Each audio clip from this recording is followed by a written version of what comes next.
徐燕池半夜被沈清赶出卓英院的消息在侯府不胫而走，又把徐燕池气个半死。他明明已经把看见的人都封口了，怎么还会传出去？现在府里的下人看见他都是一副欲言又止的表情，这样的好事当然是沈清让人干的了。徐燕池这人就像是头铁的王八，你不拦着他，他就会得寸进尺；你把他的壳敲痛了，他才会乖乖把头缩起来。满月宴紧锣密鼓地准备着，因为陆眠伤了身子，又被吓得狠了，要做双月子。徐燕池又被革了职，整日便待在桐花巷陪着他。卷帘得了孩子，又有沈清的教导，直接让人把徐成辉的小摇篮床就放在隔壁，一有什么动静他都能听见，还吩咐人全部给徐成辉用最好的。卷帘因此没少趁机问江禅要东西，半月阁的人也算是扬眉吐气了一把，江禅就气得不行了。徐成辉满月前一天，卷帘带着他去卓英院给沈清请安。没想到照顾孩子竟然是如此难的事情，这孩子夜间哭得厉害，有时整夜的啼哭，吵得人根本睡不着觉。上次侯爷来也是这样，搞得侯爷半夜又走了。整夜啼哭吗？哼，他还体弱多病呢。刚出生的孩子本来就难照料，上辈子徐成辉足月出生上免不了小病小灾，他劳心劳力的照顾，人都瘦了几圈，还要被徐燕池怪罪说他不用心。后来他的学业、科举、人脉无一不是出自他的打理，想到那个叫他母亲的少年会在他的灵堂上公然毁掉他的名声，他就忍不住心凉。翌日，侯府的人一大早就在前厅聚集着了。徐燕池站在门口迎接宾客，脸上如沐春风般的笑容，透露着初为人父的喜悦。沈清今日起得也早，还认真地打扮了一番，化了一个疲惫的妆，脸上的憔悴仿佛厚厚的粉都遮不住。小姐，你这妆化的也太深了。沈清满意地看了看自己憔悴的脸，这样才好演戏啊！我不黯然神伤，怎么能衬托出咱们侯爷的负心薄幸呢？在沈清的要求下，迎秀也给自己调整了一下，脸耷了下来，时不时露出担忧的表情，实则心里更期待今天的好戏了。满月宴在前厅举行，现在时间还早，没什么人。沈清和卷帘带着孩子进来，发现屋子里多了两个有些眼生的男人，正是徐二叔徐伟和徐彦行。两人看见沈清和卷帘一前一后进来，眼前俱是一亮。伯母，给老夫人请安。起来落座吧。池儿媳妇这病好像有点严重啊，怎么脸色这么差？请大夫了没有啊？前些时候孟大夫来开了药，还有一些，一直都吃着呢，久了20多年了。客人见至，徐燕池在前面迎接宾客，都已经准备好了说辞，但是事实却是，除了他舅舅承恩伯家，还有几个亲近的亲戚，根本没几个人。他昔日的同僚，一起喝酒的朋友，竟然没一个来的。目光转移间，沈清还看到了一个熟悉的背影，迎秀也看见了，不由小声在沈清耳边嘀咕：他怎么来了？意料之中的事，他不来才不对呢。那人正是陆眠，但是他今日却很是低调，穿着一身丫鬟服，在徐燕池身后站着帮忙招揽宾客。你去帮他。奴婢想到了。反正这会儿正厅人正多，迎秀悄悄出去也没引起多少注意。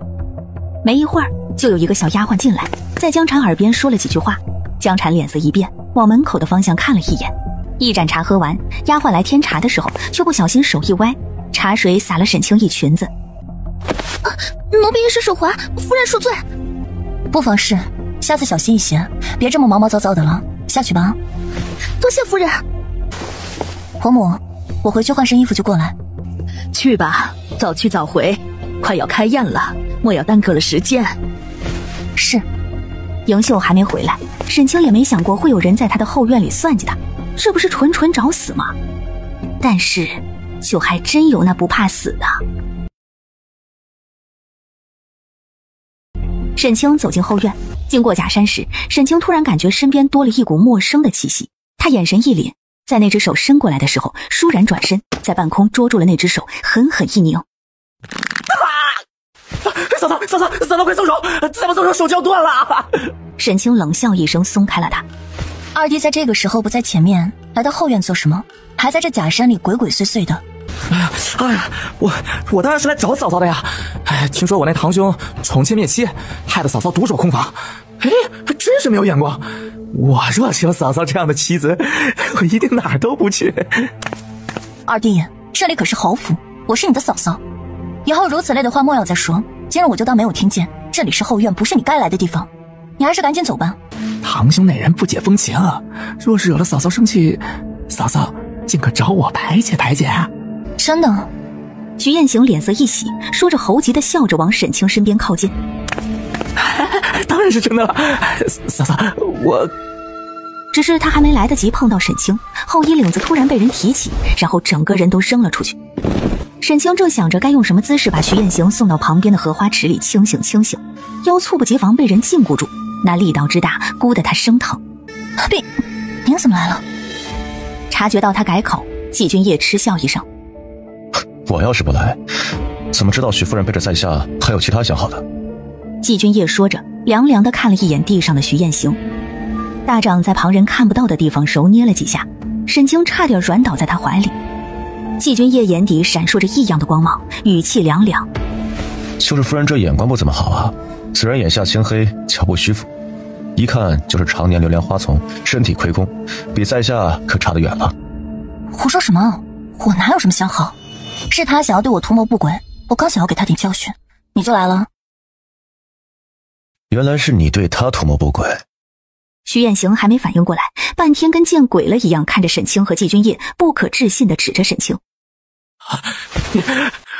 你竟然真的背着我哥在外面养小白脸！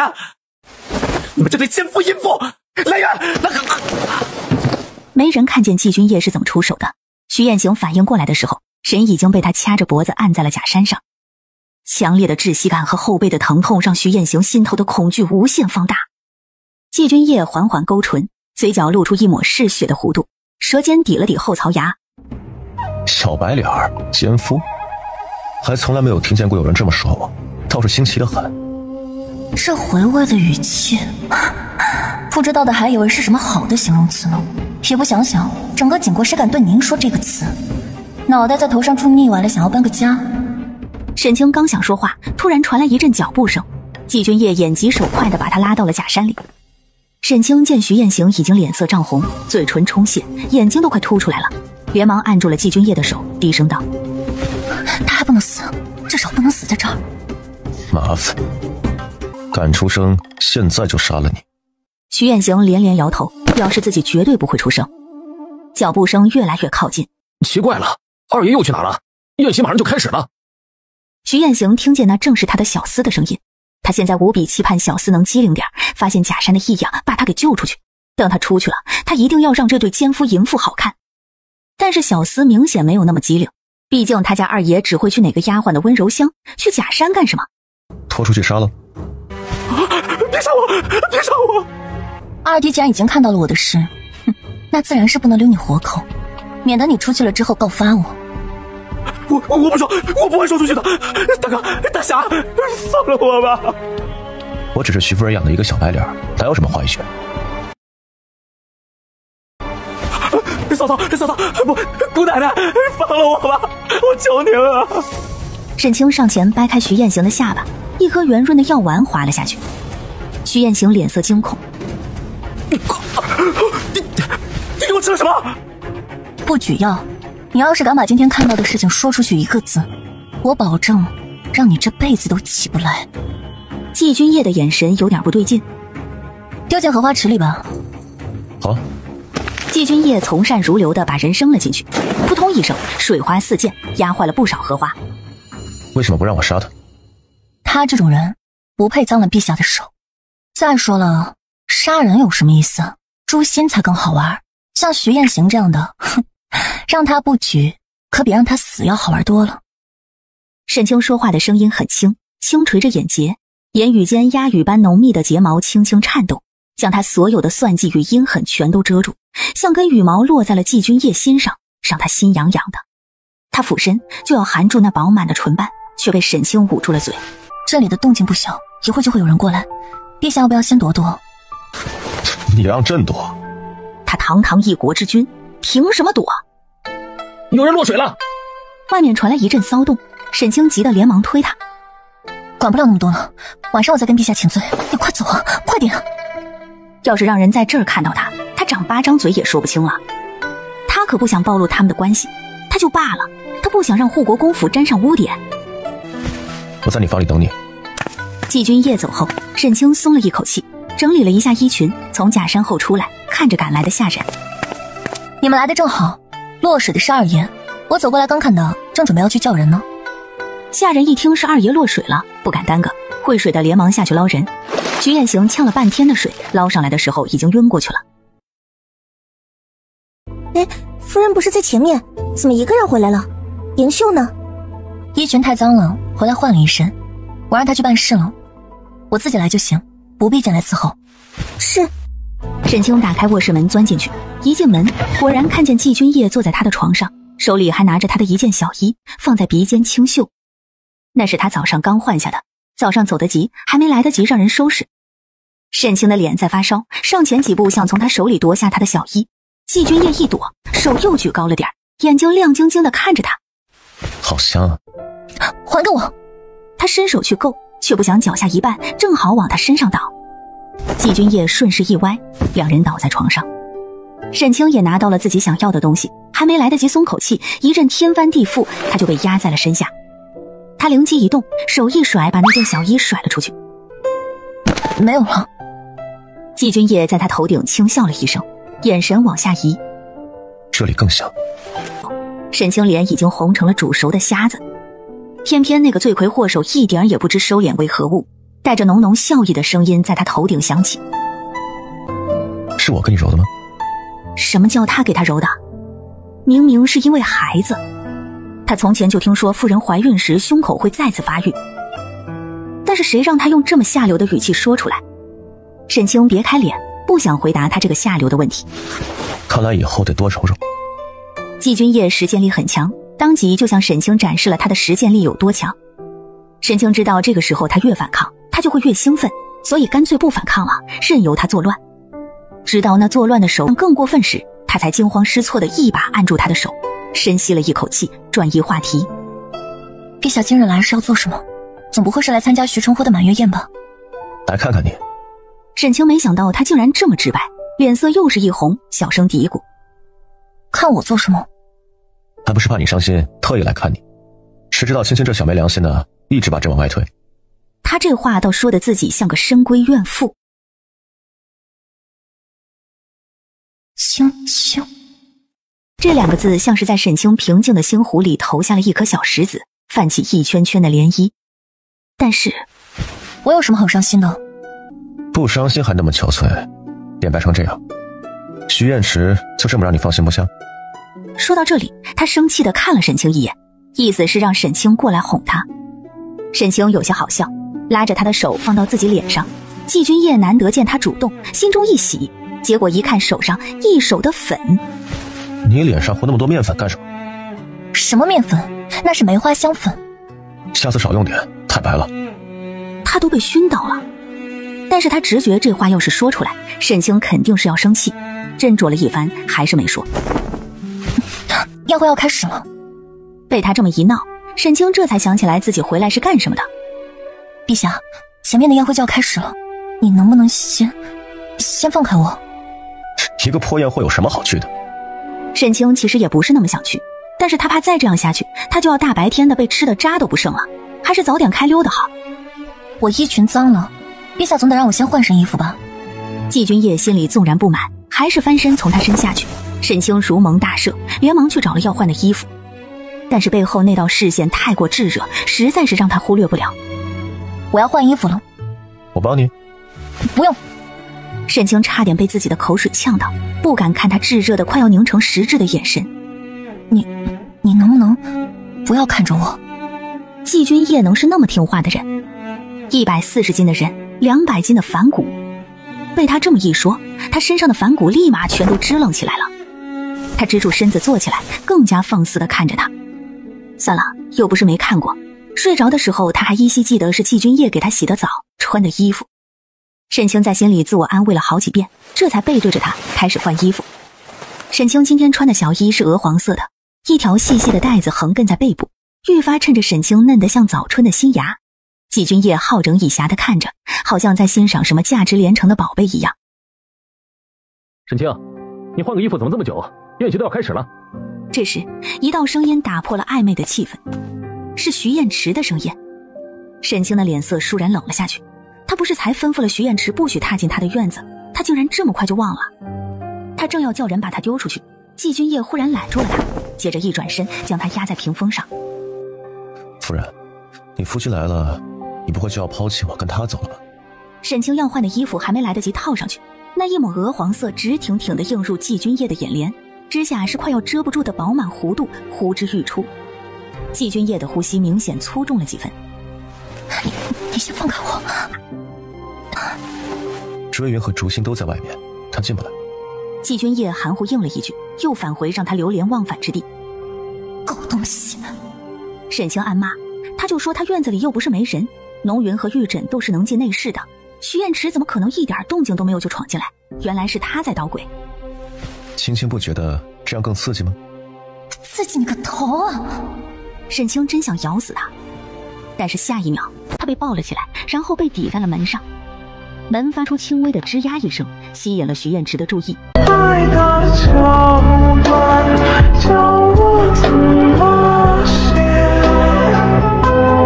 那弱水三千多能把情深湮灭，前世亏欠我愿等来生再灭。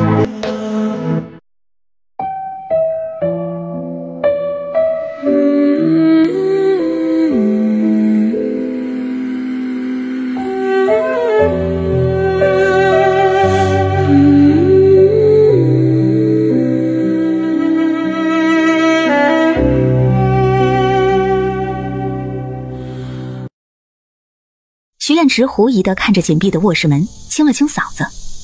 沈清，我知道你在里面，你快点出来！今天可是辉儿的满月宴，这么多宾客都在呢，你身为他的嫡母，怎么能不在呢？他并不知道的是，沈清就在与他一门之隔，娇躯止不住的颤抖，死死地捂住嘴，不让自己发出一点声音。好在竹星的声音传来：夫人是才被二爷落水吓到了，身子不适，不便出去见客。这怎么行？夫人说了，侯爷不得踏入卓音院，侯爷是自己走，还是奴婢让兄弟们请你？徐彦池一转眼就看到追云不知道什么时候落在了竹星身后。沈清呢？竹星在他说出口之前先一步开口威胁：侯爷要是再不走，我可就要动手了。今日是小公子的满月宴，侯爷也不想弄得人尽皆知吧？追云在，说明季君夜也在这里，孤男寡女共处一室，沈清他竟然敢！徐彦池憋了半天，留下一句咬牙切齿的：沈清，你可真是好样的！便愤愤离去。其实他不想走，但是要是被丢出去，他的脸丢得更大。辉儿的满月宴不能出差错，他忍。见徐彦池识趣的走了，竹星松了口气，心道陛下下次可别再让他干这种活了。天知道他费了多大的功夫才把院里的人都打发走。浓云和玉枕两个他差点没忽悠过去。彦池哥哥，宴席都开始了，你去哪儿了？没事，委屈你了，今日入不得席，晚上我带着辉儿，咱们一家三口专门摆一桌。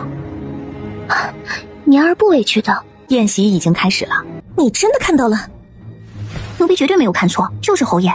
两人在假山后面搂搂抱抱，说了好一会儿的话。知道了，让你做的事都准备好了吗？估计都要到了。很好。江禅的心情这才好点，眼底划过一抹志在必得。怎么回事？有人举报广平侯府窝藏陆家余孽，在下奉命来拿人。今日是我儿的满月宴，哪里有什么陆家余孽？大人是不是弄错了？有没有？搜查一下不就知道了？你放肆！广平侯府乃是先帝亲封的一等侯，岂容你说搜查就搜查？在下有府尹大人亲笔手令，侯爷若是不满，尽管去应天府说话。搜！徐彦池阴沉着脸，一脸山雨欲来。不多时，一个丫鬟打扮的年轻女子从里间被拽了出来。彦池哥哥，你们这是做什么？放开他！没错，就是他，带走。他不是陆家余孽，你们不能带走他。你们弄错了，我不是陆家余孽。彦池哥哥，救我！我不要被带走。是与不是，到了应天府就知道。广平侯如此阻拦，是要妨碍公务。陛下自登基以来，下令严查各家余孽，一旦发现，格杀勿论，包庇者你同罪处。侯爷这般纵慢，莫不是在包庇罪犯？今日之辱，我记下了。捕快可不管他的威胁，干他们这一行的被威胁的多了去了。带走。燕池哥哥，陆眠哭着被带走了。徐燕池的脸色越来越难看，侯府其他人还没反应过来呢，宾客都走完了。哎呦，这都是造的什么孽呀！老夫人只觉得脑袋疼得厉害。闹成这样，宴席肯定是进行不下去了。老夫人让人把东西撤了，回仁寿堂念佛去了。前厅里，江禅一脸淡定地收拾残局。承恩伯夫人隐隐看出了些不对劲，悄悄问江禅：“儿啊，这事儿该不会是……是我让人做的。一个低贱之人生的儿子，怎么配抢了我的风头？不会牵连到你吧？”窝藏罪臣余孽可不是小事，就是广平侯府也够喝一壶的。心里又忍不住有点后悔，广平侯府麻烦事这么多，要不是女儿心里只有徐燕池，执意要嫁，她是不会让女儿嫁进来的。不会，她已经让人摸清了陆眠的身份，陆眠是孤儿，养母是陆家之前的一个嬷嬷，不算是真的陆家人，不会真的牵连到侯府。淡淡相思都写在脸上，沉沉离别背在肩上，泪水流过脸庞，所有的花。迎秀轻手轻脚地打开卧室门，像做贼似的探出半个头来张望了两下，见只有沈清一人，才踏进了房间。但是还没等他松口气，你手底下的人这么没规矩？听着那带着淡淡威压的男声，迎秀一个机灵，连忙跪下，头都不敢抬。还不是你吓的？沈清，你现在胆子是愈发的大了。他还记得他们第一次那个晚上，沈清被他吓得瑟瑟发抖，求他的时候都带着哭腔，一眼就能看出来他是在故作坚强。现在又是瞪他又是顶嘴的。陛下要是生气，慢走不送。瞧瞧，现在都敢赶他走了。季君夜今天心情好，再加上理亏，只是哼了一声，没跟他计较。但是对迎秀就不一样了，还不快起来，也就你主子纵着你。听着神仙打架的迎秀连忙应是。沈清不想看见他，拉着迎秀去梳妆台前，让他说说前面发生的事。迎秀清了清嗓子，把前面发生的事娓娓道来。奴婢亲眼看见是明月阁的人去应天府报的案，说陆眠是陆家的余孽，陆眠已经被抓走了，侯爷也跟着去了。迎秀说着，悄咪咪看了一眼床上的方向，瞧给孩子吓的。知道了，你先下去吧，让人盯着那边，其他的不用管。是。迎秀如蒙大赦，逃也似的溜了。迎秀走后，床上又传来季君夜略带不满的声音。朕的应天府什么时候成了你们徐家的？朕培养的府尹倒是成了专断你们徐家破事的了。沈清已经不指望他那张刻薄的嘴里能说出什么好听的话来了，反正只要涉及徐燕池，他就会发疯。沈清轻轻走到床边坐下。如果陆眠真的是陆家的余孽，陛下怎么对待侯府？自然是公事公办。怎么，心头你当好夫君？沈清翻了个白眼，季君夜却来了兴趣。不如你求朕，朕立马下旨，让你和徐燕池和离，然后马上让徐家下狱，如何？那怎能行？季君夜脸色倏然阴沉了几分，在他狗嘴里吐不出象牙之前，沈清低低的声音传来：“那样陛下会受到非议的。”朕会在意那些。季君夜一脸不屑，但是语气还是缓和了不少。可是我在乎，陛下有没有想过，要是陛下强行下旨，我纵然是和离了，那世人会如何议论我们的关系？朝臣们不会容忍一个还未和离就勾引陛下，勾得陛下为之强行拆散婚姻的女人陪在陛下的身边。后宫也容不下一个这样的人，百姓们甚至会猜测，广平侯府获罪是不是因为我想攀附皇恩，引诱陛下故意为之？陛下也会落得一个君夺臣妻的骂名。季君夜皱眉，他不喜欢他这样说自己，但是他不得不承认，沈清说的是事实。他不在意名声，但是众口可以烁金，那些老臣还有天下人的嘴，确实是件难事。所以陛下，再等等我好吗？等我把所有的事情都安排好了，我会堂堂正正、干干净净的离开。他要堂堂正正的做回沈氏女，而不是徐家妇。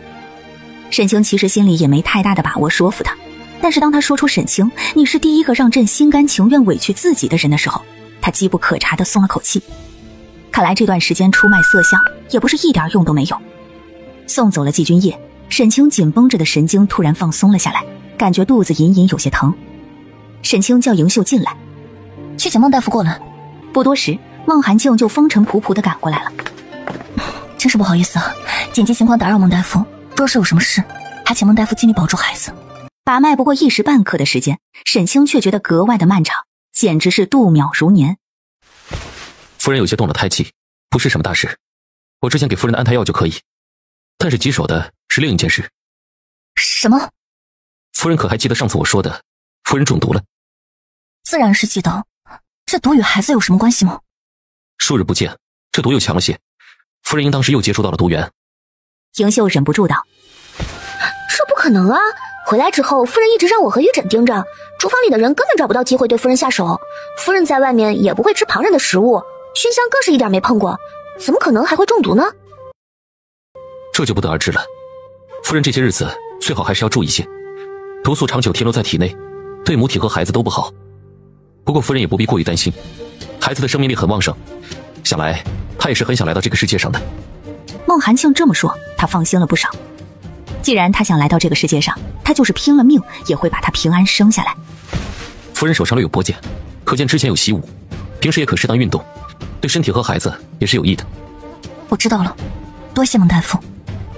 我记得孟大夫是我要找的人，我手下也有不少可用的人，孟大夫帮了我许多，说是有需要，孟大夫尽管开口，沈清愿尽绵薄之力。若是真有那一日，在下不会向夫人客气。孟寒庆又给沈清换了个解毒的方子，迎秀才送他离开。徐彦池跟着去了应天府，好话歹话说尽，还是没能让秦州把陆眠给放出来，只是说先收监，等查明了再说。心里正烦着呢，好不容易回到侯府，结果竟然看到沈清的丫鬟对着一个没见过的男人笑得一脸不值钱。这个时候你不在夫人身边，在这儿做什么？他是谁？侯爷，这是孟大夫，夫人身子不适，孟大夫来给夫人开药。这么年轻的大夫，治的什么病不好说吧？大门口的，侯爷这是魔怔了吧？徐彦池这才反应过来，这是在外面，闭口不再说话。啊，无妨，在下的面容确实是年轻了些，以至于不少人都会错看。侯爷不相信在下也正常。在下先行离开了，迎秀姑娘莫送。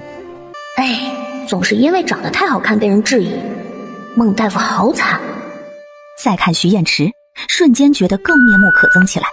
看着迎秀，徐彦池气不打一处来，真是烦了。卓英院的丫鬟都敢拿鼻孔看他了。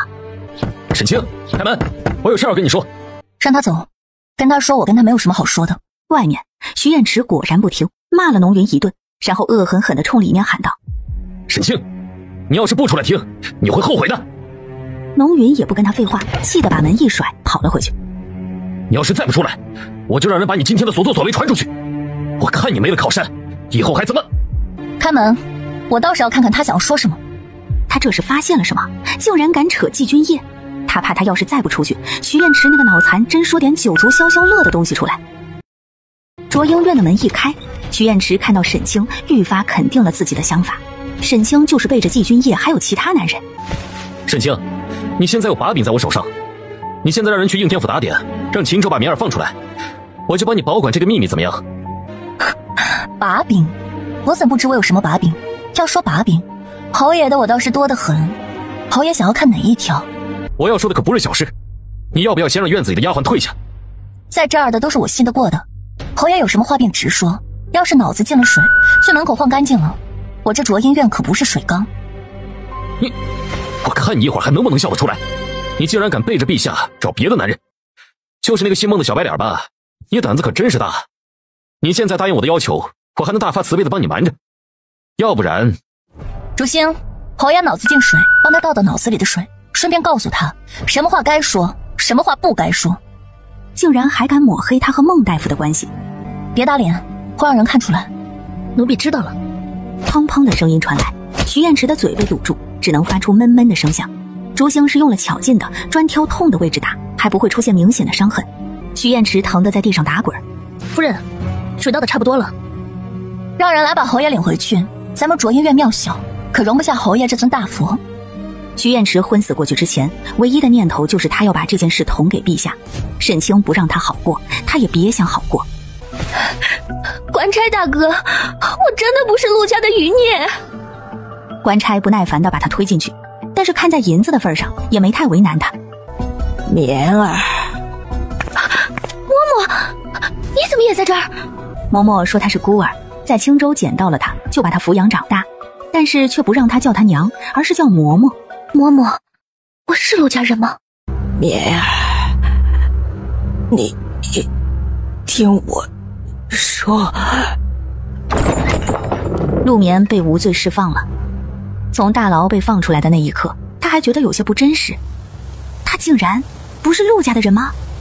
原本他还很害怕，但是现在真的被放出来了，他心里反倒有些不是滋味。他不是陆家的孩子，那他又是何人，来自何方？广平侯府。放吗？也不知道他怎么那么好的运气，这都能放了。放了就放了吧。前世陆眠都混成侯夫人了，也没传出他和陆家有什么关系。他觉得陆眠应该真的不是陆家的人。如今的请安是越来越没意思了。之前老夫人和2个婶娘多少会说他几句，现在有了江禅，每天就是听他哄老夫人以及哭穷。徐彦池现在不用去上职了，偶尔也会来坐坐以表孝心。谁知道恰巧在门口碰到了徐彦行，徐彦行当场就抬头看了看他的头顶，然后给了他一个一言难尽的眼神。徐彦池当时就一阵怒火直冲脑门，现在沈清给他戴绿帽子已经人尽皆知了吗？刚想发火，身上却传来隐隐的疼痛感。那个叫竹星的丫鬟下手果然狠，让他疼得死去活来的，还一点伤都看不到。前日满月宴时，有个富商找上门来，说愿意出10万两银子，再帮池儿在朝中重新谋个差事。那位富商可有什么要求？不会就是纯出钱孝敬的吧？也不为别的，只说是为女儿谋个好亲事。那商人说了，要是女儿能嫁得好，再出10万两给女儿当嫁妆。老夫人这么一说，众人一开始还有些疑惑，现在是都明白了。说是谋个好亲事，还不是想把女儿送到侯府来？既然能让老夫人开口，想来老夫人也挺喜欢那位姑娘。只是侯爷现在已经有妻有妾，想来那姑娘是不大愿意的。可是那姑娘指明了说，在宴席上看上了池儿，就算是做妾也愿意。哼，一个浑身铜锈气的商贾之女，能进侯府做妾，也是祖上积了德了，怎的还挑拣起来了？看来是要有新的妹妹了。我身子不好，这事就有劳侧夫人去操办吧。要是缺了什么，尽管让人来卓音院跟我说。在众人各异的心思中，那新人的事情就这么定了。对于沈清来说，新人也好，旧人也罢，都跟他没什么关系。只是可怜了那位金姑娘，还没进门呢，她的嫁妆钱都已经被安排好了。与此同时，季君夜听着底下人的汇报，御书房的气压越来越低。在一旁的李全都快要把头埋进裤裆里了，生怕陛下看到他的存在。终于咔嚓一声，季君夜手里有朱砂笔断了，他冷笑一声，将笔随意丢出去。李全，去查查那个叫孟寒心的大夫。是。李全连忙小跑着出去，生怕下一秒断的就不是笔，而是他了。人都走了之后，季君夜一个人靠在椅背上，光影散落进来，显得他的轮廓更加深邃冷硬。沈清，你最好不要背叛朕，否则……什么人？嫂嫂。哦，原来是二弟啊！二弟这时候在这儿，所谓何事？这前几日不知道冒犯了嫂嫂，我是来向嫂嫂赔罪的，请嫂嫂原谅。二弟知错就好，须知祸从口出，以后说话之前还是要先过过脑子才行。多谢嫂嫂教诲。就是那个解药。沈清就等着他呢，吊了这么多天，依徐彦行的脾性，他是早就坐不住了。这一颗只能解一部分的药性，能管半个月。若是半个月之后没有解药，你还会回到现在的状态。我为什么呀？不过你要是能帮我做一件事，我倒也不是不能给你全部的解药。他当然不是真的让徐彦行去找毒药，因为他是不可能找到的。他是想让徐彦行去摸一摸徐彦池书房里有没有什么暗格，甚至是密室。景王造反就在明年，离现在也不过1年。他想看看徐彦池到底有什么底牌，能让景王对他另眼相看。若真是玉玺的下落，沈清眯了眯眼，若真是那样，那可就不好办了。翌日，徐彦池刚回府，就听说自己又多了个妾。母亲，你怎么又给我纳谏？不是说好了表妹进府后，我就不再纳新人了吗？你这是在怪母亲。儿子不敢，但是他已经答应了明儿，以后不会再纳其他的人啦。那位金姑娘可是带了20万两的嫁妆，你不纳了她，难道要便宜了二房不成？如此一来，我不就成了吃软饭的了，还是吃一个妾的软饭？徐彦池被老夫人数落了足足1炷香的时间，出来的时候脸色青一阵白一阵的，心里挣扎的厉害，但最终还是做出了取舍。娶金宝不是他的本意，他也是身不由己。明儿那么善解人意的一个人，一定会理解他的。侯爷回来了，二爷。书房里，徐彦行几乎是连滚带爬的跑上来，地面又恢复了正常。想到地下室里面的东西，他觉得全身的汗毛都要竖起来了。徐彦池他竟然敢！他没想到他来给沈清找个毒药，竟然看到了能杀头的东西。听到随从的声音，徐彦行调整好自己的表情，刚调整好，徐彦池就怒气冲冲地冲了进来。你在干什么？不过是来大哥的书房里玩玩。你这么生气做什么呀？这是你能来的地方吗？你也不怎么样，怎么有那么多女人前仆后继的往你身上贴？本来是想来你这找秘诀，结果出去。徐彦池不想跟他废话，把徐彦行赶了出去。走就走。徐彦行满不在乎地翻了个白眼，潇洒离去。徐彦行绝不会突然心血来潮要来他的书房，难道是有人发现了什么，想借徐彦行的手来探？徐彦行睡了一觉，才后知后觉地反应过来，自己好像忘了给沈清送信了。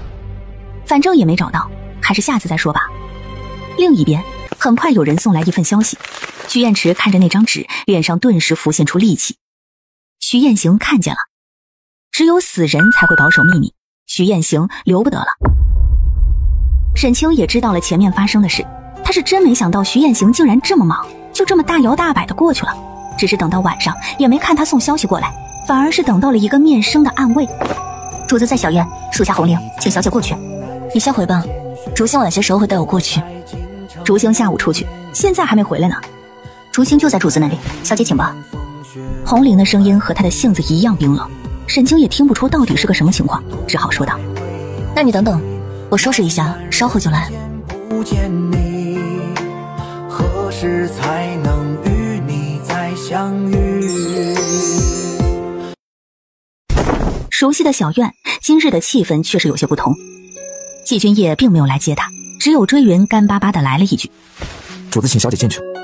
你们怎么都改口了？之前不都还叫她夫人？主子说了，以后只许称小姐，不许称夫人。谁又戳到他什么了？沈清也不是不喜欢这个称呼，就是感觉怪怪的。竹星守在门口，嘴唇有点白。主子已经在里面等着了，小姐快进去吧。你怎么了？奴婢没事。沈清还要再说什么，里面传来季君夜的声音，淡淡的，听不出喜怒。过来。小姐快进去吧。沈清也知现在不好多言，点头进去了。屋里不只有季君夜一人，还多了一个青年男子，摇着折扇，见沈清过来，风流一笑。那一双桃花眼本就好像含着情，这一笑更是要将人的心给勾了去。沈清打量他的同时，他也在打量着沈清。好看吗？不好看，一点也不好看。这么香，你还不如自戳双目。沈清现在要是还看不出他在生气，他也可以去自戳双目了。季君夜朝他招了招手，过来，让他给你诊脉。诊脉？沈清虎躯一震，脸上下意识浮现一抹抗拒之色。季君夜为什么突然要让人给他诊脉？他是不是怀疑什么？为什么要给我诊脉？你不是中毒了？所以你打了竹星。他知情不报，这还罚不得？是我让他不要说的，我能处理好。打了人还不让人休息，就让竹星在外面站着暴君。沈清心里也微微松了一口气，不是怀疑他就好，但是又免不了紧张。距离上次施针10日已经快过完了，要是被诊出来怎么办？秦野对毒药颇有研究，让他给你看看。沈清很想拒绝，但是在季君夜的注视下，伸出手朝着秦野礼貌一笑。有劳。秦野看着沈清和季君夜之间的气氛，轻轻啧了一声。真是没想到，季君夜这万年的铁树竟然也学会开花了。不用客气。有什么好笑的？愁死了。季君夜从来没有一刻觉得秦野的笑容这么碍眼，平时笑这么难看就算了，对着沈清还这么笑，当他是死的吗？真服了，季君夜这样的玩意儿怎么还能有女人？瞧给人吓的。没错，季君夜本来是冲着秦野去的，但是秦野没怎么，沈清却下意识地抖了一下。无他，来自前世的恐惧支配。快点！哎，好了。沈清心里紧张起来，呼吸都不禁放缓了几分。这个眼神让他觉得他好像看出来了。秦野意味深长地看了沈清一眼，话却是对着季君夜说的。确实是一种有些棘手的毒，现在中毒还浅，可能只是嗜睡想吐，提不起精神，到了后期可能会失眠抽筋，甚至惊悸。解毒问题不大，就是得好好的调养一段时间。怎么感觉有点不对啊？这些症状不就是孟大夫说的孕期的正常反应吗？开药。嘿，不急，这毒须得慢慢的用药，等我回头开好了方子给你送过去。多谢。就凭他帮他隐瞒，他就当得他这一声谢。嗨，都说了不用客气，诊费啊你男人给。沈清被他这直白的话弄得脸一红，什么叫他男人？季君夜看他越看越碍眼。你可以走了。哎，对了，解毒期间忌房事，你克制了点啊。沈清又闹了个红脸，季君夜只皱眉看了他一眼，就把人撵了出去。只管开你的药。秦野走了，一边走一边耸肩，学着季君夜的语气，阴阳怪气地说了一句：只管开你的药。他还不想待呢，一屋子的醋味都快把他熏死了。秦野走后，房间里的气氛就变得尴尬起来。他就那么坐在凳子上，低着头，但是心里却因为秦野奇怪的态度像长了毛一样，刺挠得很。秦野虽然人看起来不怎么着调，但他对毒研究甚广，他说能解，便不用担心。他轻轻地嗯了一声。季君夜却突然起来，走到沈清身边，把他从凳子上抱了起来。等沈清反应过来的时候，自己已经坐在他腿上了。陛下，你放我下去啊！沈清挣扎着要下去，挣扎的时候不知道按到了哪个地方。季君夜闷哼一声，手握着他的腰，将人安排好住。威牙带着丝丝危险的警告在他耳边响起：别乱动。熟悉的感觉从屁股底下传来，沈清顿时不敢动了，脸也在发烫。优瘦，他最近脸怎么这么容易热？他是不是中毒太深了？季君夜又将人箍紧了几分，在他耳边低声蛊惑：有秦野了，离那个姓孟的小白脸远一点。虽然他一点也不想看见沈清身边有任何其他男人，但是秦野勉强不算。他只是单纯的喜欢长得好看的，却没有非分之想，要不然也不会天天去青楼还是个童子鸡。什么小白脸啊？孟大夫明明是君子好吧？哼，行，他是君子，真是小人是吧？陛下别偷换概念。季君夜见人有点生气了，试图换种方式。怎么不是小白脸？哪有男子穿白衣的，还用条带子蒙着个眼睛，跟个病秧子似的，一看就不正经。孟大夫那是有眼疾，怎么到他嘴里就好像是在勾引他一样？从那晚你上了朕的床，你就只能是朕的。所以沈清，不要有什么其他的想法。我没有。我知道，若是有，便不是今日这么简单了。不要有，否则朕会杀了他。沈清身躯一震，明明是在这样旖旎的氛围里，他却可以用这样轻飘飘的语气轻易决定另一个人的生死，还有他的去留。我知道了。他没有反驳的权利，不是吗？暴君。季君夜不知道沈清在心里对他咬牙切齿，他很满意沈清的乖觉。当初他不过是晚了些时日，就拦路冒出了一个徐彦池，将人给劫走了。他恨得咬牙切齿，却怕他恨他，用尽毕生所有的忍耐力才忍住没有把他抢过来。没想到天都在帮他，徐彦池根本没有把他当妻子看。所以在大长公主府，他得知徐彦池的阴谋诡计，当即让人把那个纨绔子弟打晕，丢去了乱葬岗，然后自己进了那个房间。他一心都是，既然都要是别人，那个人为什么不能是他？至少他能给他最大的庇护。看着他一点点对着欺辱他的人显露自己的爪牙，他觉得甚是赏心悦目。他将他养得这样好，怎么可能容忍他转头投入别人的怀抱？思及此，季君夜收回思绪，在沈清屁股上轻轻拍了一下。去沐浴。秦大夫不是说不能去？不沐浴怎么睡觉？还是说清新一提到沐浴，就会想起那种事情来？谁想啊？他还倒打一耙，也不知道是谁一直在支棱着。不多时，细微的水声从隔壁浴室传来。季君夜看着自己，不仅没平静下去，反而更精神了，头疼的揉了揉额角。沈清磨磨蹭蹭在洗完，季君夜也刚好从外面回来，带着微凉的水汽，一件寝衣随意披在身上。沈清有一瞬间觉得他好像是在故意勾引他。他抿着唇别过头去，乖乖上床，爬到里面躺下。干这么严实，不热？不热。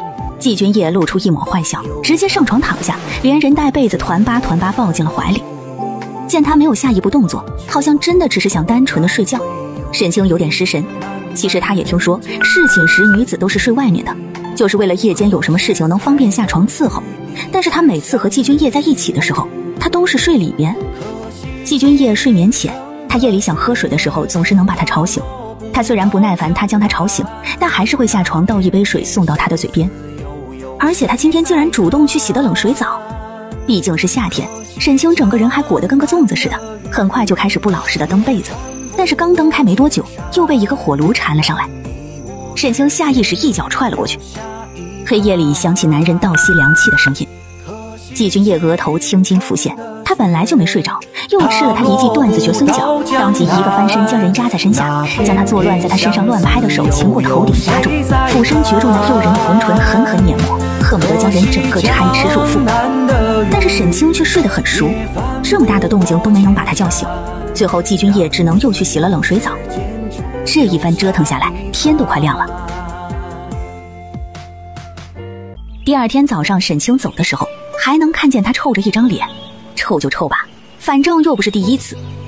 沈清毫无心理负担的走了，今天又正好是朝会的日子，于是又苦了一群上朝会的大臣。他们苦逼的发现陛下今天的心情非常不好，有一点错都会被叫出来狠狠的批上一顿。这么点事儿，做了这么久就做成这样，朝廷养你们都是吃白饭的吗？再给你们一天，再想不出个对策，全都滚回家种地去吧。金銮殿上跪了一大片，出来汇报的大臣更是恨不得把自己的头埋进地里。种地是小，人头落地才是大。就连李全都不敢说话。陛下昨夜不是去见沈姑娘了吗？往常哪次回来心情不都是很好？这次怎么……难道是沈姑娘惹怒了陛下？不敢问，根本不敢问。回府之后的沈清则是浑然不觉，他收拾了一下，下人来报，外面有位秦院正，说是给夫人送药方来。秦院正，沈清愣了一下，才反应过来应该是秦野，连忙让请进来。沈小姐。秦院正。叫我秦野就行了。我这个人呢，无拘无束惯了，院正只是方便行走。其实他没说的是，他这个身份是季君夜让他来给沈清解毒的时候先封的。季君夜是真狗啊，自个欲求不满，一大早还要把他从床上薅起来让他来广平侯府，这就是剥削，是压迫。是，秦大夫，秦大夫，你既看出了我的情况，为什么还帮我隐瞒？我若是说没看出来，沈小姐相信吗？哼，现在看出来了。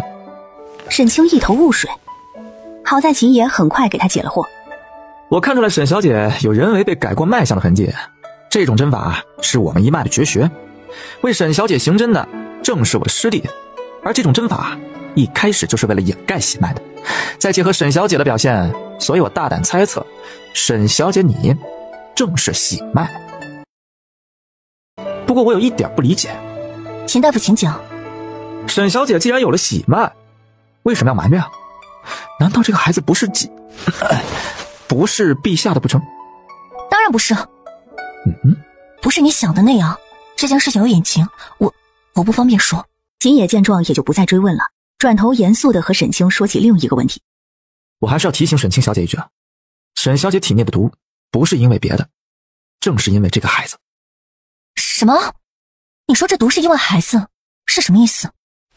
这个孩子生来带毒，会随着他的生长将毒素传递给母体，若是不加干预，到生产之时恐会一尸两命。一尸两命。沈清的手不可抑制地抖了一下。实话跟你说了吧，你的陛下他从小就被人下了毒，我留在他身边就是为了帮他压制。是我断言，以他的身体状况，受孕的概率极低，所以他也从来没问过我要过婢子的药。现在出现这种情况，也有我的责任。沈小姐，这个孩子要与不要，你自己来决定。我向你保证啊，无论你怎么决定，未经过你允许，我不会对季君夜透露分毫的。若是我想要这孩子，有没有办法保证我和孩子的安全？有。孩子毕竟还小，毒素呢也没有那么强。我这些年对这种毒研究也不少，只要一直用药，母子平安应该没什么问题。那你慢慢考虑。秦野收拾完就拿着药箱离开了，却没想到经过前院的时候遇到了不速之客。我是府上的侧夫人，秦院正既然来了，不如也帮我诊个脉如何？那边有个凉亭，去那边吧。好啊。秦院正，姐姐的身体是出了什么状况啊？把脉的时候勿要说话。江禅一梗不说话了。过了一会儿，秦野拿出纸笔写了份药方。此药专治多疑、焦虑、恐惧、心烦，对侧夫人这样的应当是有奇效。秦野说完就离开了。江禅在原地半天才反应过来，秦野是在说他心思不正。江禅气得发抖，当即就把药方给撕成了碎片。秦野从广平侯府出来，顺藤摸瓜找到了孟寒庆的所在。师兄要喝什么茶？哟，亏你还记得你有这么个师兄啊，我还以为你要隐士了呢。师兄最爱的庐山云雾。我还以为你真的要一辈子跟权贵世家老死不相往来了呢。那广平侯夫人到底有何过人之处，竟然让你也能为她破例？过人所托罢了。师兄还说我如今不也是在为景国的皇帝卖命吗？我跟你不一样，你知道我的志向呢。季君夜他能满足我的条件，那我为什么不留下来？说来也是可怜，老头一辈子就2个弟子，结果一个走了跟他截然相反的路，一个倔得差点自废双手，再不碰医术。话说你都想通了，这眼睛怎么还蒙着呢？可别跟我说你有眼疾啊，我还不知道你，就这点眼疾，要是你自己想治，早就好了。习惯了，眼睛看不见，也就没有那么多脏东西。我这次来呢，还有一件事，沈清的毒我已经接手了，我也是没想到，你竟然会帮他掩盖。他举步维艰，又有故人所托，我能帮，自然要帮一二的。总之，离他远点。宫里那个吃素吃的都要把整个京城给淹了。他若是不需要我，我自然也不会再去。四公子临走之前让我照拂他一二，我总不好言而无信。四公子，他怎么会认识沈清呢？还让你照拂他？四公子在京城的药铺卖给了他。师兄要是没事，不如留下来帮我为病人诊治。我才不要！你休想害我！行了，我不管你。秦野在医馆待了没多久就离开了，怕走晚了被孟寒庆拉着给人看病。桐花巷，陆眠派去找玉佩的人终于有了回音。小人顺着姑娘给的线索，终于在那位嬷嬷青州老家门前的第2棵柳树下找到了这块玉佩。陆眠摩挲着手里那一块质地上乘的温润玉佩，轻声道：“做得很好，下去领赏吧。”正想着，徐燕池的声音传来，把陆眠吓了一跳。眠儿，你在做什么？没什么，燕池哥哥，你怎么突然过来了？我想来想去，外室的身份还是太委屈你了。我想等你出了月子，给你个正式的身份。正式的身份？你的妾吗？我也不想的。眠儿，你听我说。在他说到孩子的时候，陆眠的心思就有些动摇了。孩子是母亲的软肋，这句话果真一点没错。两人又腻歪了好一会儿，陆眠依依不舍地把人送走了，然后吩咐小蝶找几个人去打听玉佩的出处。沈清既然不能为他所用，那他也不必白白占着夫人的位置了。这日沈清刚起床，仁寿堂那边的人就来请他，说金姑娘来了，让他去见见。什么人呢？一个未过门的妾，你敢请我们小姐亲自去见？奴婢这就去回了他。算了，你去回，我一会儿用完了早饭就过去给老夫人请安。沈清到的时候，老夫人和葛氏行事正跟金宝聊得火热。侧夫人，这是我的位置。江禅脸色有点尴尬，沈清是他故意让人去请的，他能这么做，无非就是觉得沈清不会来，所以就坐在了沈清的位置上。姐姐，我以为你平日里不大出来见人，今日也不会来的。无妨，现在让开不就好了吗？金宝好奇地看着沈清和江禅的暗流涌动，心道沈清也真是没用，一个正室还能让侧夫人在自己头上作威作福。金宝挑衅地看了沈清一眼，沈清有点好笑，他好像没招惹到金宝吧。坐了一会儿，沈清就起身告辞。走到后花园的时候，身后突然传来一道少女的娇喝：“喂，你就是侯夫人？哼，看着也不过如此嘛！大胆，你怎么敢跟我们夫人这么说话？哼，怎的还不让人说了？你不得侯爷喜爱就算了，怎的连个妾室都管不好？我家里的妾室可没有敢坐我母亲的位置的。金宝姑娘来日也是要做妾的，如果我要是按照你母亲那样管教妾室的那般对你，你又当如何？我母亲说了，我来这里可不是只为了一个小小的妾室的。侯爷现在都要仰仗我爹，你凭什么管教我？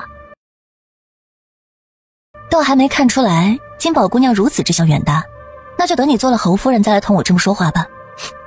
在此之前，还请金宝姑娘尽量不要出现在我的视线里，若是惹到我，你父亲纵使是有再多的银子，在我这儿也是不好使的。沈清说完，也不管金宝如何，带着盈袖就离开了。金宝气得直跺脚。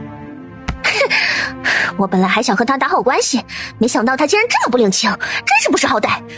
哼，他不让我去他面前，我偏要去，我倒要看看他怎么不放过我。沈清可没空理他。金叶今天来了，让秦大夫久等了，前面有些事情绊住了脚。夫人这里的茶不错，我在这里喝茶，一时都忘记了时间呢。秦大夫，我仔细的考虑了一番，还是决定留下这孩子。沈小姐真的想好了？若是要留下这个孩子，怀胎10月，你都要与药物相伴。我知道，我总不能让孩子以为他的父亲和母亲没有一个是爱他的吧。秦爷挑了挑眉，听沈清的意思，他是觉得季君夜不喜欢这个孩子。反正他答应了沈清，不会说出去，他们两口子的事自然要他们自己解决，他可没有当烂好人的习惯。既然沈小姐决定了，那我这就去配药。没过几天，侯府又传来了好消息，徐彦池借着金家的钱，又在武城兵马司谋了一个管事的职位。侯府也因为金家最近都出手阔绰了不少。进入7月，马上就是七夕了，大长公主要举办琼芳宴，广邀各夫人小姐以及各家未成亲的儿郎前去。咱们府里也得了一份帖子，今年这琼芳宴据说是为了给锦良公主择婿的。老夫人当下就跟沈清讨论起赴宴的事来。我们这几个老骨头就不出去抛头露面了，你们2个去就是，到时候侯爷也会去，你们只管好好玩就是。江禅自是高兴极了，他之前家里不过是落魄薄府，没什么权势，自然也没人会想起还有他们。老夫人也只是随意叮嘱了2句，就让解散了。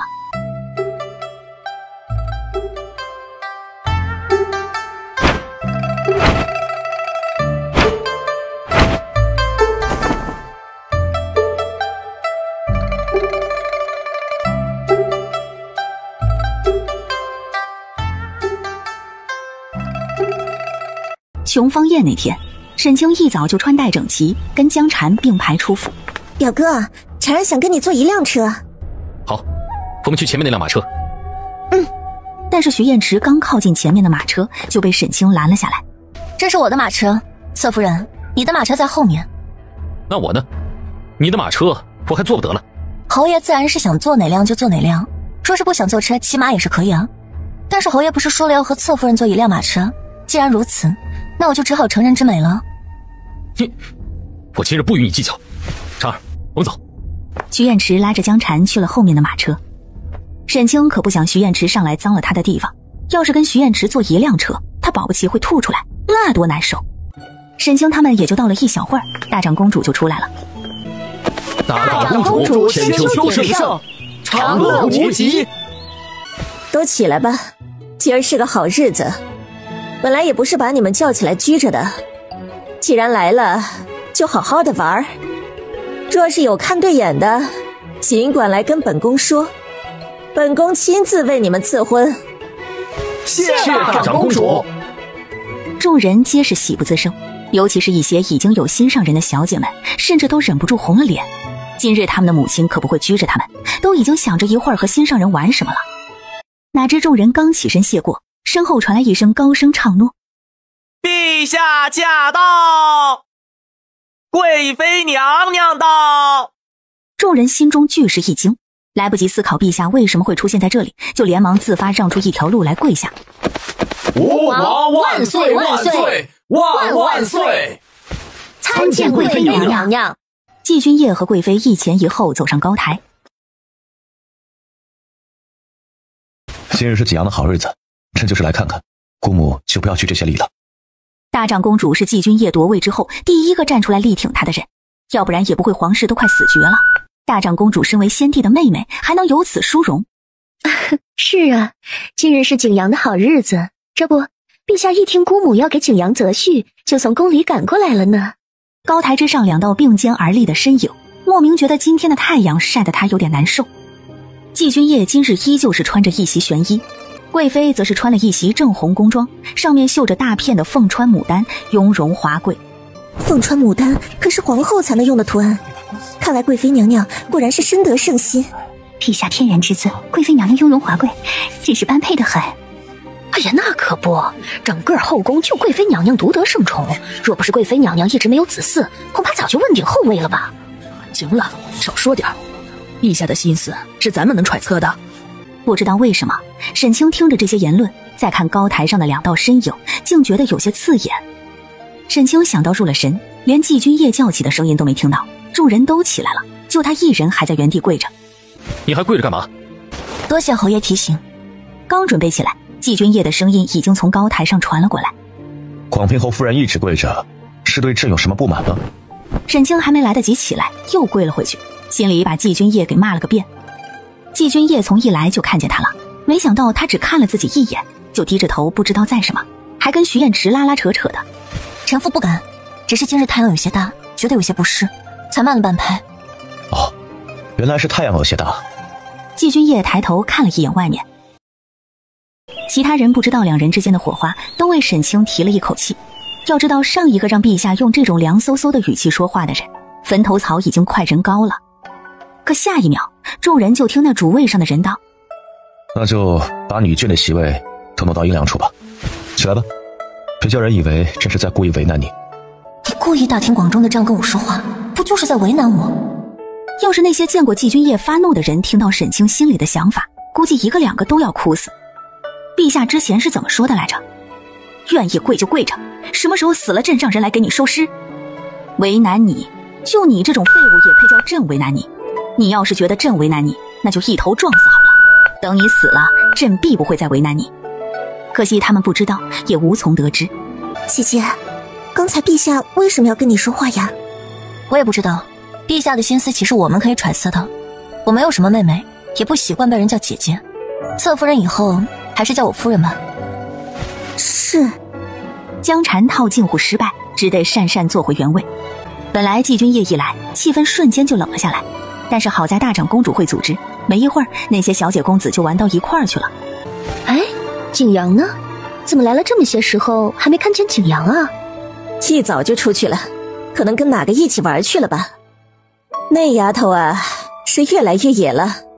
早上让她梳妆，结果趁我不注意扯了东西就跑了，真是越来越没规矩了。大长公主嘴里埋怨着季青书，但是话里话外都能听出她这恰恰是对季青书的疼爱。季君夜本来在看沈清，看沈清坐在位置上，认真的用茶盏盖子拨弄茶碗里的浮沫子，时不时看看旁人在玩什么，闻言道：景阳是天家公主，朕唯一的妹妹，她便是不嫁人，朕也能让她一辈子衣食无忧。见季君夜的眼神总是向外面看，贵妃也忍不住看过去，就见季君夜盯着一棵树，正想问那树有什么好看的，结果发现树底下竟然坐着一个人。贵妃的位置没有季君夜的视野那么好，看不清沈清全貌，只能隐约看出来是个窈窕的女子。贵妃心里顿时警铃大作，今日陛下本没有要带她的，是她提前知道了今日的宴会，故意在门口等着让陛下带上她，陛下都没有这么认真的看过她。贵妃脸色一沉，招手让丫鬟傅儿过来，让她去查那树下坐着的人。若是陛下真的有意，她可得提前跟父亲通气，绝不能让她进宫来。夫人这是要去哪儿？静房。江禅不问了。沈清离开之后却是没有去静房，而是朝着前世江禅遇到季青书的亭子去。你瞧见景阳公主没？球场上可真是威风得很，那风姿真是比起男子来也不遑多让啊。嘿，你这么说是想上公主不成？我可不敢，我想娶的是美娇娘，景阳公主这样，难道娶回家整日在榻上当兄弟不成啊？公主飒爽英姿，不知两位身居何高位，竟然如此议论公主。两人正说得起劲，忽然身后出现一个人来。你是何人啊？竟敢管我呢？知道小爷是谁吗？我是何人不重要，重要的是议论皇族乃死罪，有时候祸从口出。二位此言行实非君子所为，倒像是市井长舌妇人。今日若不是公主，而是个普通女子，两位这番话传了出去，她要如何嫁人？切，我父亲可是丞相，不过是一个无人在意的公主，陛下怎么会因此怪罪于我？他给竹星使了个眼色，让竹星一会儿把这里的事情报给季君夜。不想身后却是传来一道中气十足的女声：怎么，你们觉得本公主不得皇兄喜欢，就可以随意议论了不成？参见公主。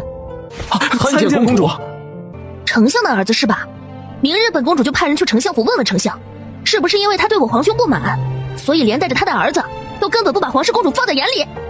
那人见季青书这么说，当即白了脸色。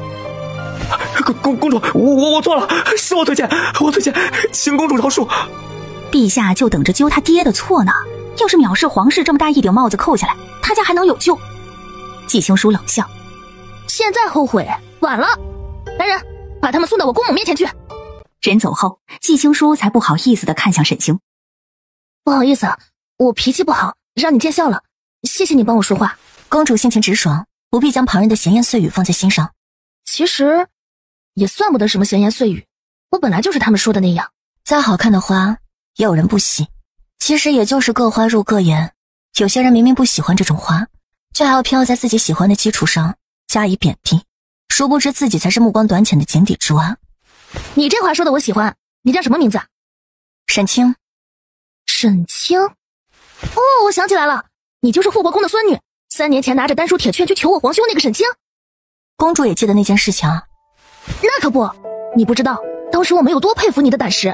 我皇兄前一天刚让人抄了一个家族，血流成河，整条街的人都被吓得1个月不敢出门，你还敢拿着先帝的丹书铁券跪在宫门口求他？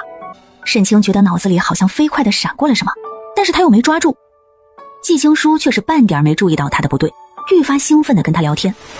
前面高台上，大长公主已经乏了，就回去小憩了。季君夜找了半天，也没有再看见他想看见的人，耳边贵妃还在不停地聒噪，说让他也下场助助兴的话。季君夜当时就扫了一眼过去。你觉得朕下场是给他们助兴还是扫兴？站在后面当背景板的李全望了望外面的天，缓解一下直抽抽的眼角，心道：陛下，您还挺有自知之明的。呀，叫你憋不住嘴，哪天真憋不住，脑袋就没了呀！贵妃就被噎得说不出话来，心里忍不住泛起丝丝委屈。旁人都说陛下有多宠爱她，为了她从不踏足旁人宫里，但是旁人不知道的是，陛下只有人前的时候才会对她好，像这样没有旁人的时候就对她淡淡的。旁人只知陛下只招她一人侍寝，却不知她从来都是一个人睡在外间。她进宫好几年，陛下一次也没碰过她。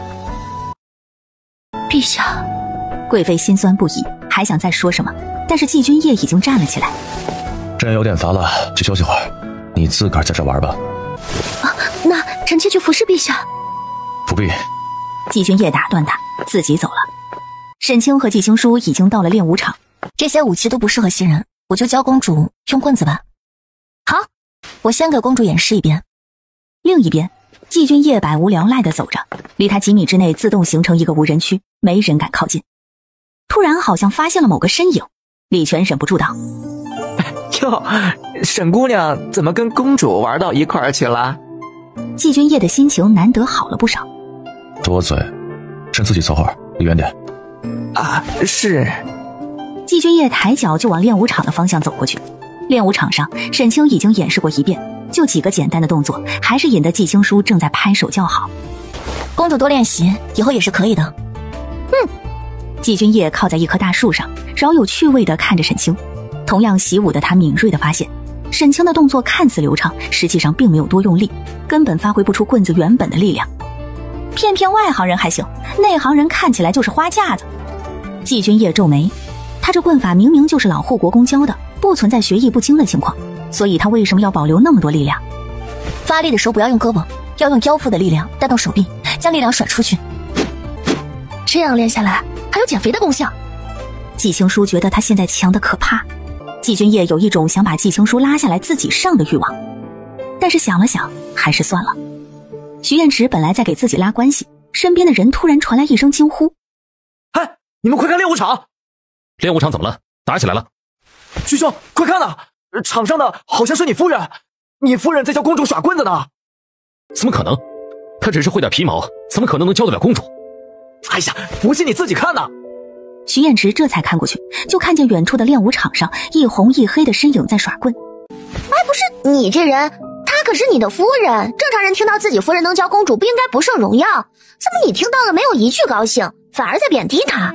你还不知道吧？这位广平侯可是出了名的宠妾灭妻，眼里只有妾室，正气的好，他哪里看得见呢？三人你一言我一语，徐彦池感觉脸上火辣辣的。这些人真是闲得慌，一天天的竟关注他后院的事做什么。树下，季君夜的视线忍不住跟随沈清的动作移动，目光紧紧锁住那纤细的腰肢，只有他知道手感有多好。季君夜的手指无意识地动了动，甚至有些口干舌燥起来。水。一杯茶奉了上来，他也没看来人是谁，正准备去接，结果茶杯突然翻了，一杯凉茶直直泼到了他的衣肩上，顺着衣袍流下去。季君夜这才看清楚，奉茶的根本不是李全，而是哪个不知死活的女子。放肆！臣女一时手滑，陛下恕罪，臣女这就帮陛下擦干净。这样的表情若是在沈清脸上，季君夜会觉得有想欺负下去的欲望，但是在别的女人脸上，他只有恶心。正想让人来把他打发了，但是目光瞥到那边全神贯注一点也没看他的沈清，心里顿时不爽了起来。你叫什么名字？臣女尹芷，家父是吏部侍郎尹正平。还不跟上？尹芷脸色一喜，他娘说的果然没错，男人都是劣根性，就喜欢楚楚可怜这一挂的。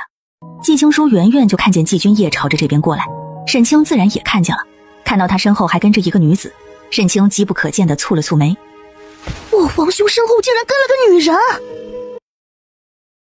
陛下想来也是来找公主的，我要教公主的也都教完了，公主今日学得很好，正好我也有些累了，就先去换衣服了。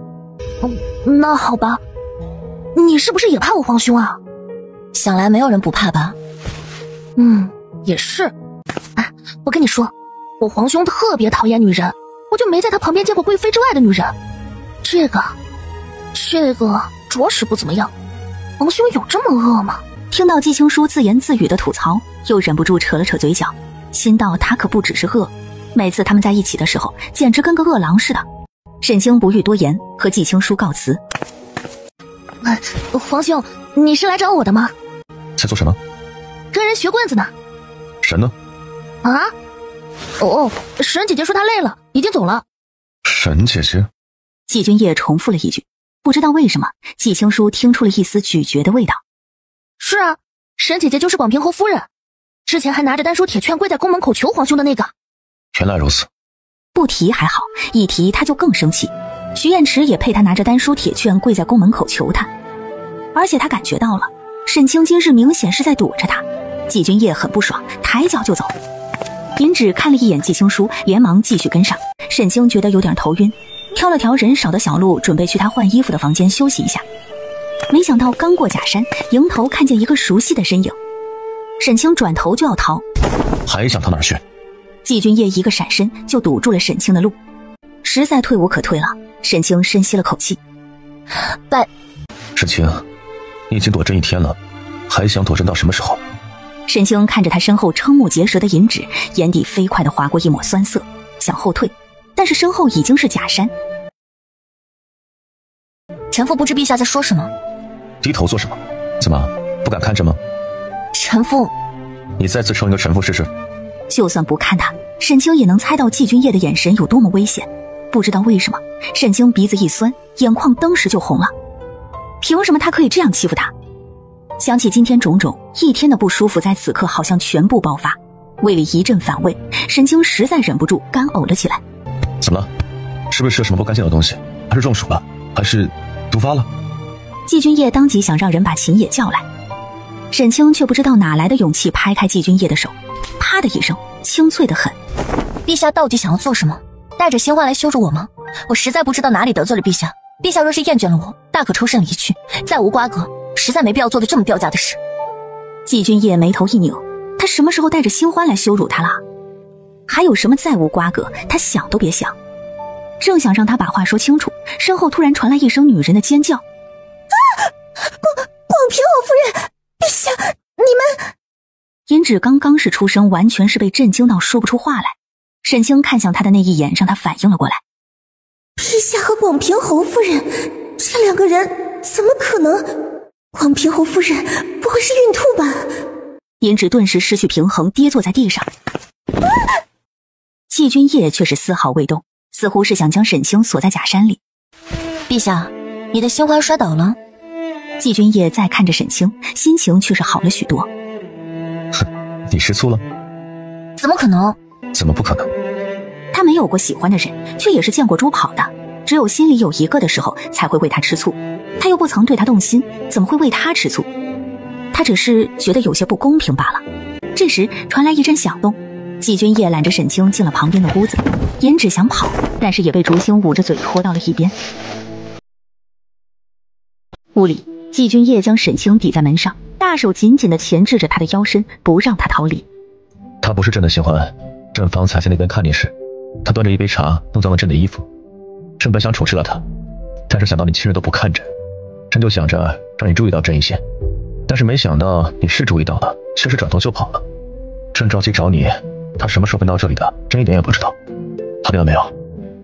哦，沈清低头，原来是他误会了。要不要叫青叶过来？不用了，就是太阳晒得有些难受，我去换身衣服，缓一会儿就好了。说来也奇怪，他2次想吐，竟然都是因为季君夜。